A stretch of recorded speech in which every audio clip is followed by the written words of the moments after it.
Nabi ini sering dihibur sama Allah, dihibur dengan cerita. Kita pun seperti itu. Kalau kita kena musibah, umpamanya kita kebakaran rumah kita, kau jangan takut, fulan tuh yang kebakaran bukan cuma rumahnya, tukunya kebakaran ini itu. Akhirnya dia merasa, oh iya, bukan cuma ana yang kena musibah. Rasul SAW dihibur sama Allah dengan cerita umat-umat sebelumnya.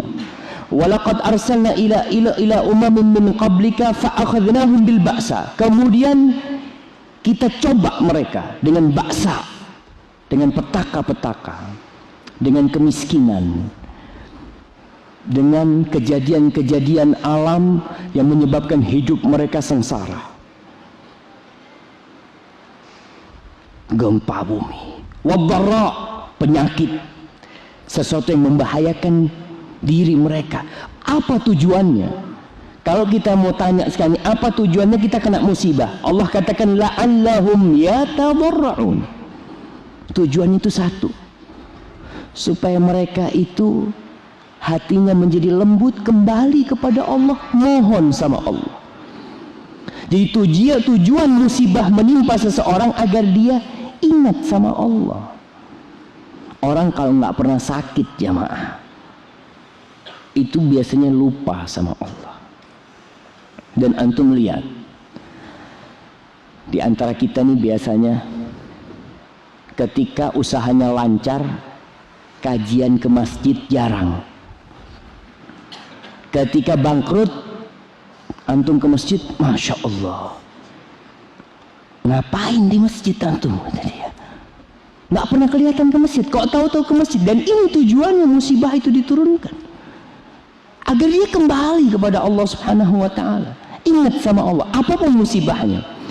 Dan yang datang itu musibah, kadang-kadang orang tanya, Ustaz, apa bedanya ujian, apa azab, musibah? Sebenarnya semua itu turunnya dari Allah. Tujuan Allah menurunkan itu agar mereka lebih dekat sama Allah.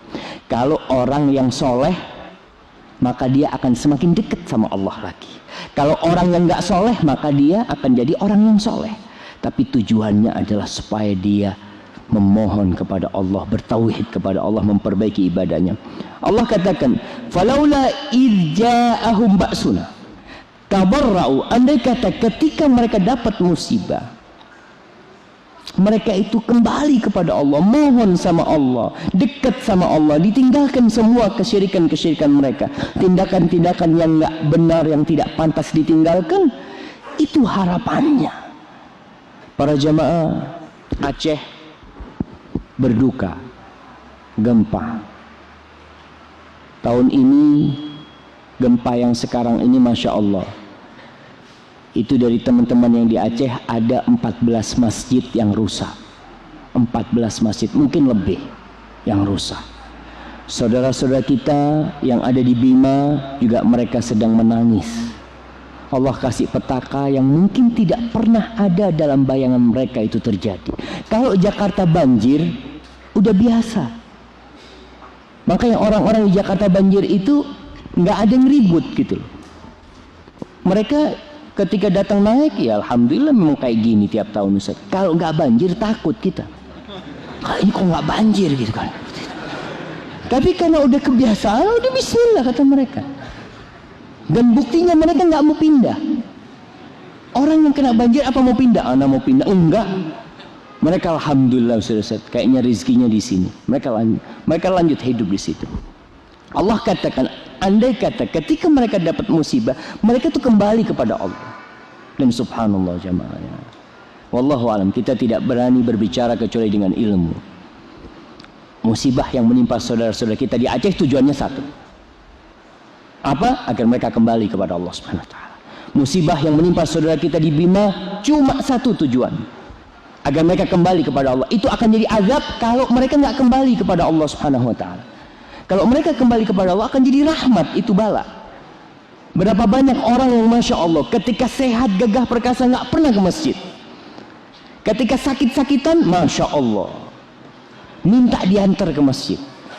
Ditanya, dulu ente kemana dulu? Wallah, dulu salah jalan kita orang. Nah, ketika dia masih sehat salah jalan, sakit alhamdulillah. Jangan bilang andai kata anak sehat ya, anak nggak perlu didorong lah ke masjid ini. Dulu kau sehat nggak ke masjid, sekarang alhamdulillah kau sakit ke masjid.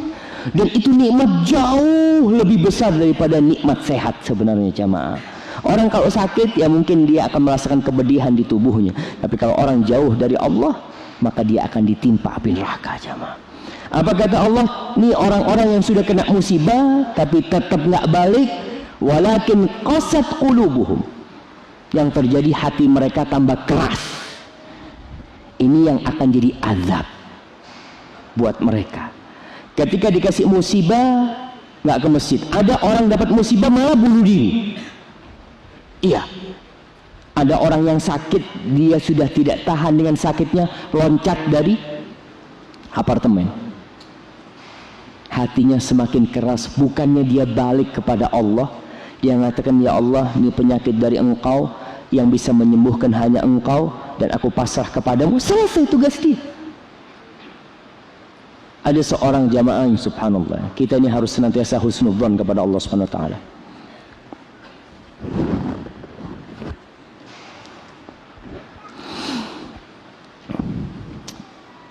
Ada seorang lewat di sebuah padang pasir. Dia lihat ada sebuah rumah.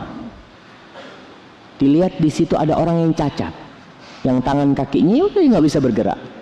Dia makan, ada pembantunya yang bantuin dia.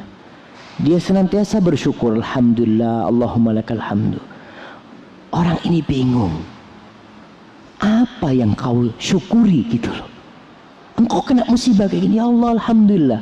Allah masih kasih aku lisan yang bisa bertasbih dan berzikir kepadanya. Allah masih kasih jamaah. Kita tuh kadang-kadang nggak sampai seperti itu. Cepat putus asa. Padahal Allah katakan kalau mereka kembali Allah akan kasih sama mereka.